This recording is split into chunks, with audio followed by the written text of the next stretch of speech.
ना ये तीन रथ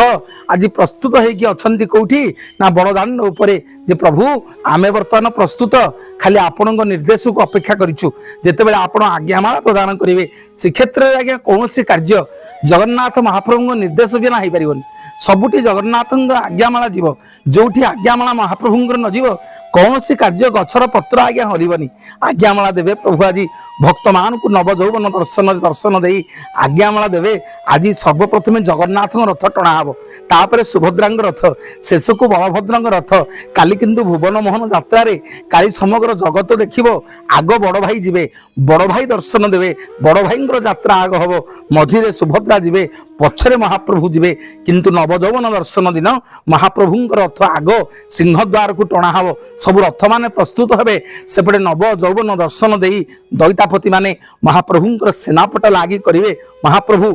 पाट रसी पाट दौड़ी रे महाप्रभु बंधा हे महाप्रभु प्रस्तुत हे पचराला महाप्रभु कुआडे जीव ना टे यात्रा करने जी बुलवा जी जमी आम साधारण आम निर्णय नवा आम देह खराब थी 10-15 दिन आम घरे पड़ी देह भल हो डाक्तर कहे ना समस्त देह तोर भल हो गला एथर तू तोर बुलाबुली करे जमी खाऊ खा जमी गाधौचु गाधा आज्ञा स्नान शौच कर परिष्कार परिच्छन हो नुआ पोशाक पिंधिकी आम मन हम टे बजार आड़े बुली आसवा कुआडे टे जीवाहारी सेमती जगन्नाथ आज्ञा दीर्घ 15 दिन जर होती महाप्रभु गोटे अंधार घर भितर रही पणा चकड़ा भोग खाई महाप्रभु विरक्त हो गले पीत बसन मन मारी मो कालिया शांत पिंधला वाला खाइला वाला आज्ञा भक्त माधव दास को कथा देते माधव दास रे एते जर रे कंपुचु ना ठाकुरे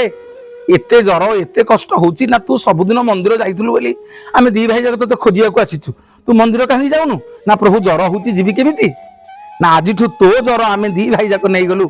तते आजिठु जर हबनी सूर्य चंद्र तारा थिला पर्यंत आम दी भाई की जर होतिबो आमे जर रे पड़िथु समग्र जगत देखिबो भक्त माधव दास पई आमको जर हिछि बोली मोर गुरुजन माने बापा माने माँ माने महाप्रभु कोटि कैबल्य नाथ जरूर उठिकी आमे जमी आज्ञा बजार टिके बुली आउचे मो महाप्रभु सेमती तरतर तरतर होकरी काली आज्ञा बाहरी पड़े दरसिजा खेचेड़ी भजा पोटल भजा महाप्रभु खाईकरी प्रभु कुआड़े जीवे ना मो माँ घर को जीवी मो भक्त दासिया बाउरी अपेक्षा करछि बाटे केते भक्त अपेक्षा करछंती बड़गंडी छकरे टिके रहिबी काहाकू केते कोन कथा देइथिली टिके अनानी करिकरी आसीबी मो महाप्रभु आज पवित्र दिन नव यौवन दर्शन देई समग्र जगत को जणाई दियंती जे मु वर्तमान रेडी मु वर्तमान प्रस्तुत समग्र जगत को उद्धार करी पतित मान को उद्धार करी विश्व को उद्धार करी समग्र जगत चलचंचल हो महाप्रभु नव यौवन बेश दर्शन देले एवं जिते आषाढ़ शुक्ल द्वितीय नंदीघोष रथ पर महाप्रभु बसी पड़े जहाँ आपण मान इच्छा जहाँ आपण मान मन में अच्छी महाप्रभु जगन्नाथ को मागे